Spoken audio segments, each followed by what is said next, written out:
Hi బేటే, పెళ్ళయిందంటే acting ఆపేయాలనా ఏంది? అంటే ఒక డౌట్ అనమాట. హీరో పెళ్ళైనోడైతే సినిమాలో రొమాంటిక్ సీన్ చేస్తే అన్న యాక్టింగ్ అదిరింది అంటావు. అదే హీరోయిన్ పెళ్ళైనాక చేస్తే అయ్యో! గిట్లెందుకు చేసింది ఈమె అని అంటారు. ఏంది లెక్క?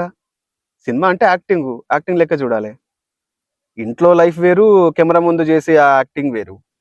నీకు ఆ సీన్ నచ్చకపోతే సినిమాని క్రిటిసైజ్ చెయ్యి. డైరెక్టర్‌ని క్రిటిసైజ్ చెయ్యి. లేకపోతే స్టోరీ గిట్లుంది, అట్లుంది అని చెప్పు. అంతేగాని పెళ్లయింది కాబట్టి చేయొద్దు అనేది ఎంతవరకు కరెక్టు? ఒకసారి ఆలోచించు. మరి అదే మాట హీరోకి గూడా చెప్తామా? లేక ఆడోళ్ళకే రూల్సా? లేతే మగోళ్ళకి గూడా ఫ్రీడమ్ ఉందా?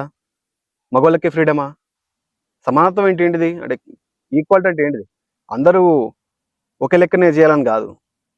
ఒకే ప్రమాణం, ఒకే దాంతోటి అందరిని చూడడం అనేది. నచ్చితే చప్పట్లు కొట్టు, నచ్చకపోతే విమర్శించు. అంతే. గదే ఈ మధ్య మొన్ననే 'తబాహి' సినిమా నుంచి అది 'యష్‌ది' అండ్ 'కియారా' పాటొచ్చింది గదా! దాని గురించే. నువ్వేమంటావు? కామెంట్ జెయి.